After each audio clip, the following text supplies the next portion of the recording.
Welcome to Pappamurf'S Porch.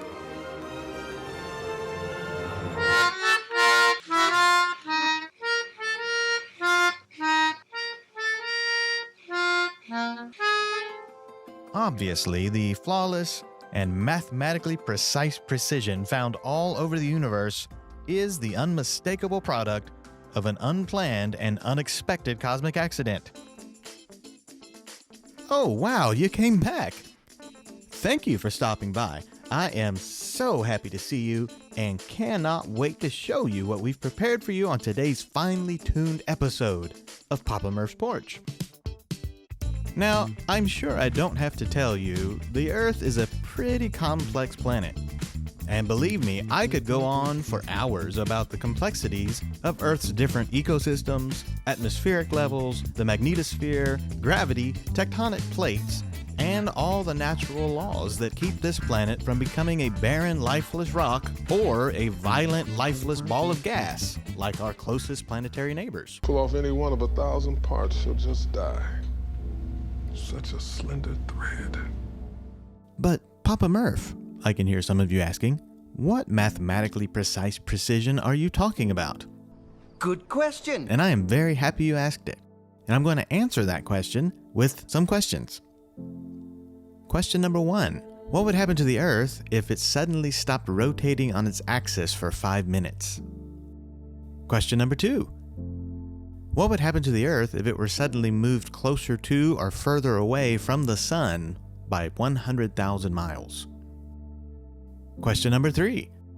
What would happen to the Earth if its moon were moved closer to or further away from the Earth by 100,000 miles? If any one of these mathematically precise planetary features were to be removed or altered, even by the tiniest of margins, the resulting cataclysmic destruction on this planet would be immediate, unavoidable, and total. Have you ever thought about how smoothly this planet operates every day without any assistance from humanity? I mean, just consider the following facts about this big blue marble we call home. Like, the Earth is the perfect distance from the Sun to sustain organic life. Or, the Earth is spinning on its axis at a perfect rate to sustain organic life. Or, the Earth is tilted on its axis at the perfect angle to sustain organic life. Again, if you change any of these realities, life on Earth would cease to exist. And I repeat, modern science would have us believe that all of this mathematical perfection and precision happened by accident. So, I have to ask the question, why? Why have so many members of the scientific community fully embraced the unproven theories about our planet's origins as though they are irrefutable fact? That seemed right to you. And why are so many people so quick to assume that modern science has cracked the code when it comes to the origin of life, the universe, and everything? And I should mention that the freshly released images taken by the James Webb Space Telescope have sent shockwaves through the astronomical scientific community, mainly because there have been questions raised by these images about the theoretical origins of life and the conclusions that have been taught as fact for more than half a century. Now, I don't believe I'm speaking out of school when I say modern science really doesn't have a flawless track record when it comes to sciencing. And I think even the most passionate advocates for modern science would have to agree that the recent COVID pandemic is a pretty strong example that science is anything but flawless. In fact, here's a very short list of things science has gotten wrong just within my lifetime. Things like the Y2K bug, global warming predictions, whether or not Pluto is a planet, and my personal favorite, butter and eggs will kill you, except when they're good for you. That doesn't make any sense! I could go on and on with all of the scientific blunders throughout history, but suffice it to say, lab coats, PhDs, and impressive sounding titles do not automatically endow people with a flawless understanding of the universe's mysteries.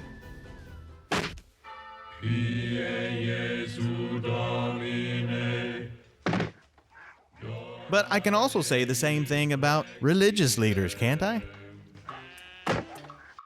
Just as lab coats are not a sign of flawless knowledge, religious vestments do not endow humans with sinless perfection either.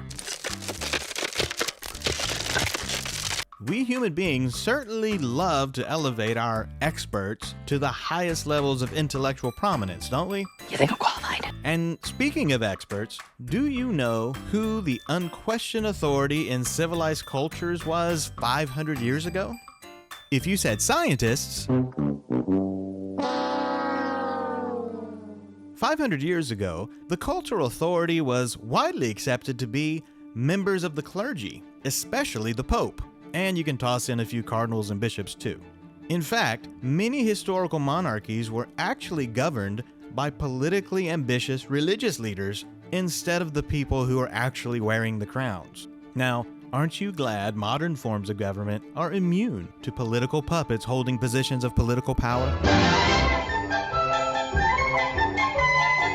Oh, and guess who the cultural outcasts were 500 years ago?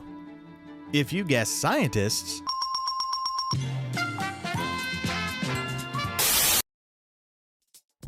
now fast forward 500 years, and the exact opposite is true.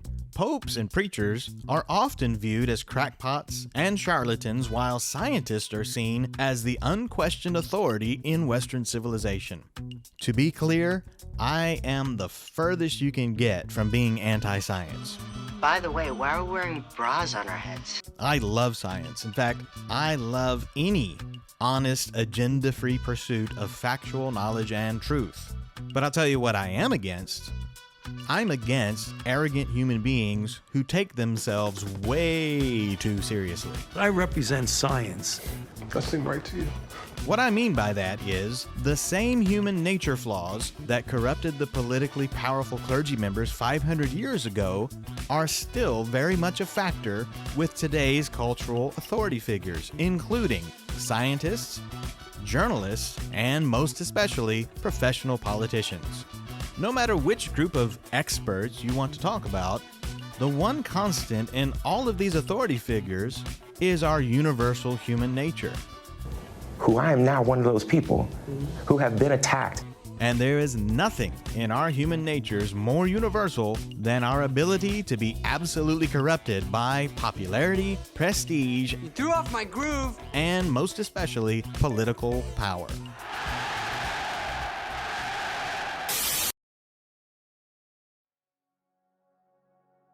It should be mentioned that not everyone in positions of power are corrupt. And no, not every member of any of these groups of clergy, journalists, scientists, and politicians are ambitiously hungry, title-seeking, power-starved narcissists.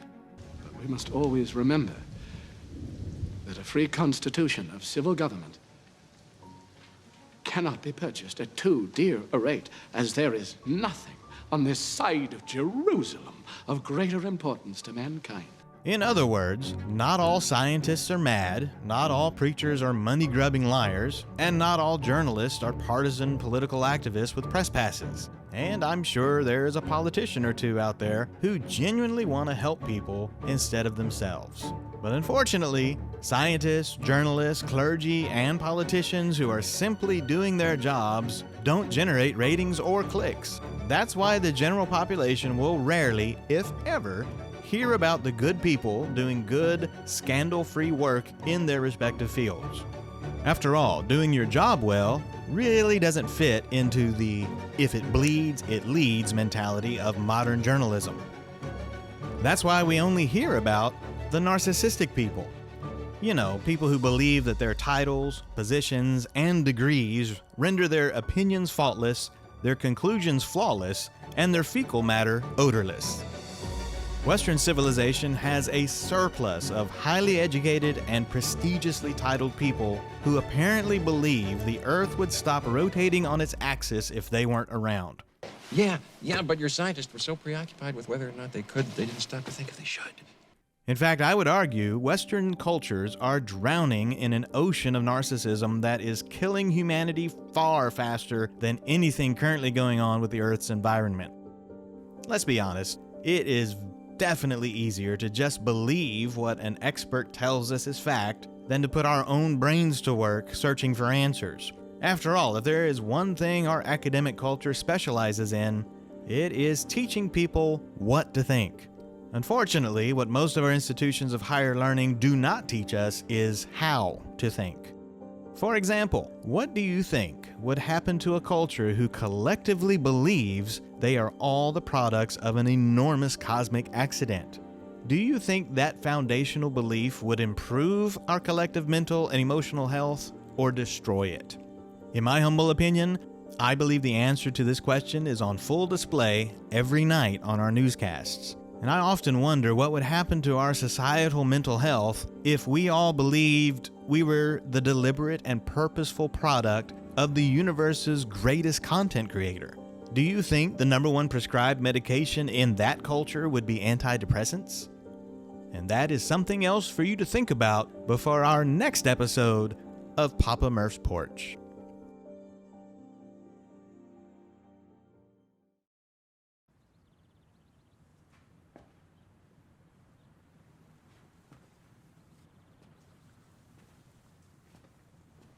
You're still here. It's over. As always, thank you for stopping by. And don't worry, kids, Papa Murph will be back soon with some more thought-provoking content. But right now, I've got to do the laundry so Papa Murph doesn't get arrested for public indecency. But before you leave, be sure to hit all those buttons us YouTube content creators like to tell you about. You know which buttons I'm talking about, right? I'm talking about the like button, and the subscribe button, and the notification button. You expecting Sam Jackson show up with an eye patch and a saucy little leather number? Go.